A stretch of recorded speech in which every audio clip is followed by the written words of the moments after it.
नमस्कार साथियों, कैसे हैं आप सभी। दोस्तों, जिस जिले में आप रहते हैं उस जिले में आपने देखा होगा कि एक एसएसपी होता है और एक डीएम होता है। डीएम और एसएसपी मिलकर ही उस जिले की कमान संभालते हैं और उस जिले में सारी की सारी जो लॉ एंड ऑर्डर होता है, इस अनस्टेबिलिटी होती है, उसको मेंटेन करते हैं। सबसे बड़ी बात, डीएम का इसमें सबसे बड़ा रोल होता है और एसएसपी उस रोल को फॉलो करता है।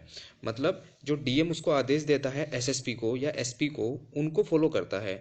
तो जो पुलिस कमिश्नरी सिस्टम होता है, जिस जिले में ये लागू होता है वहां पर डीएम को बाईपास करके पुलिस कमिश्नर सिस्टम को लागू किया जाता है। तो सिर्फ सिंपल बात मैं आपको इसमें यही, इस वीडियो में यही बताऊंगा कि जो पुलिस कमिश्नरेट सिस्टम होता है वो कैसे डीएम को बाईपास करके लागू किया जाता है। ठीक है। और क्या इसका इतिहास रहा है, कैसे भारत के अंदर पहले से ही जो ये प्रणाली चली आ रही है, इसमें कैसे ये भारत में अब तक भी लागू है। ठीक है। तो चैनल को सब्सक्राइब कर लीजिए, लाइक कर दीजिए और जितनी भी नोटिफिकेशन होती है आपको तुरंत मिलती रहे, बेल आइकन को भी जरूर दबा दीजिए। ये मैंने एक खबर से लिया है।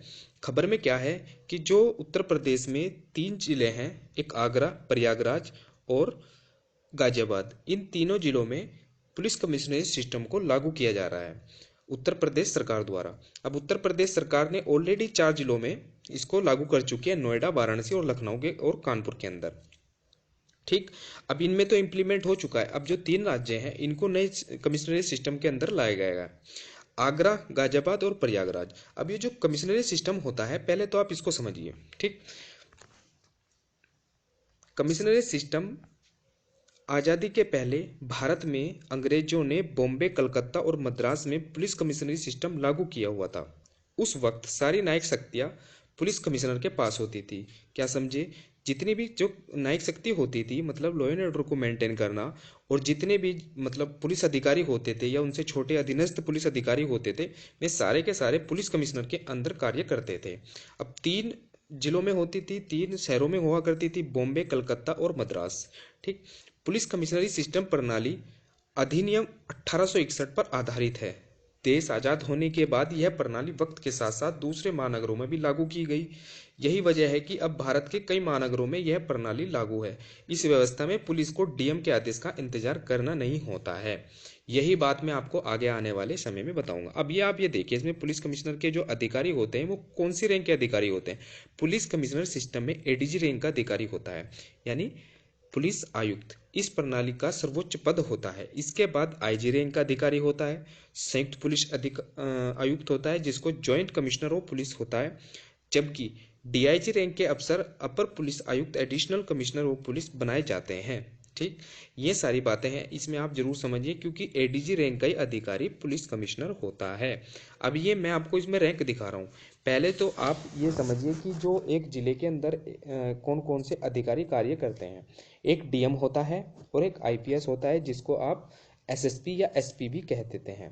ठीक। डीएम होता है जो आईएएस बन के आता है और एसएसपी आईपीएस बन के आता है। अब दोनों के दोनों कार्य करते हैं, लेकिन क्या करना होता है, जब भी कहीं दंगे या कहीं फसाद हो जाते हैं, कहीं ऐसी स्थिति आ जाती है जहां पर पुलिस को तुरंत एक्शन लेना होता है, तो तब भी डीएम की परमिशन के बिना एसएसपी कोई भी अपने अधीनस्थ या अपने अधिकारियों को कोई आदेश नहीं दे सकता।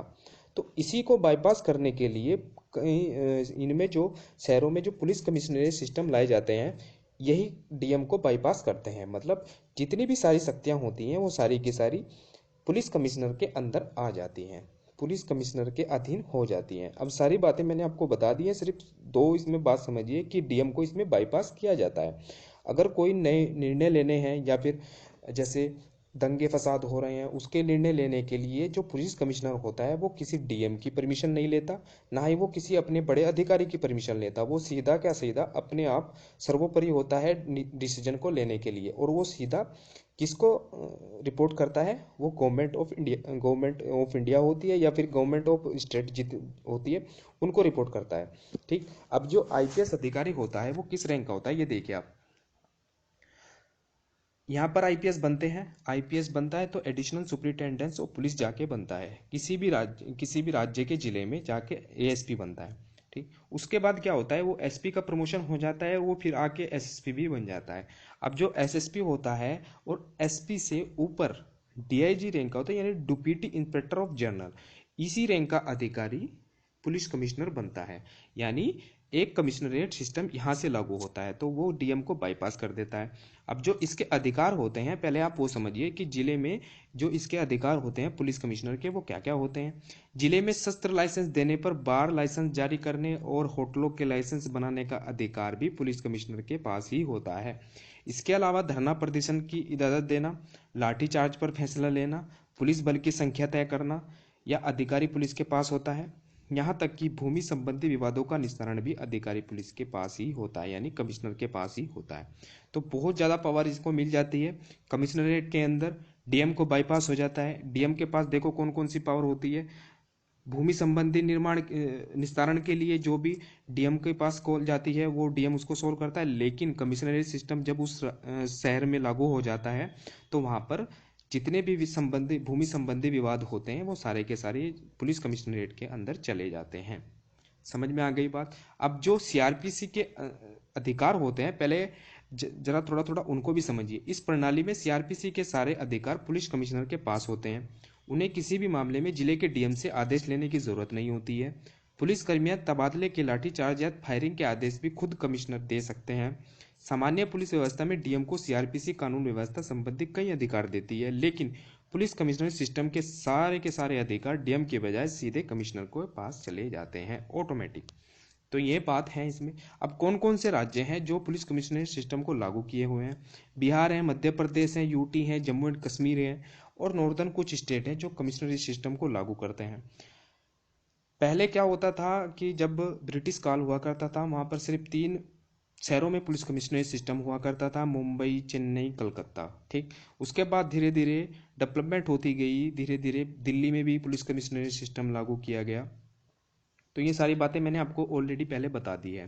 अब जितनी भी मैंने बातें आपको इसमें बताई है, आशा करता हूँ आपको ये जो बातें हैं समझ में ज़रूर आई होंगी, क्योंकि इसमें सिर्फ 2 ही बातों का मैंने जिक्र किया है, एक तो डीएम का और एक एसएसपी का। डीएम को बाईपास करके ही पुलिस कमिश्नरेट कार्य करता है, वरना हर जिलों में आपने हर पूरे भारत के जितने भी जिले होते हैं उनमें सारे के सारों में डीएम होते हैं और डीएम के द्वारा सारा लॉ एंड ऑर्डर मेंटेन किया जाता है और सारी की सारी जितनी भी पुलिस व्यवस्था होती है वो डीएम के आदेश के अनुसार ही चला करती हैं।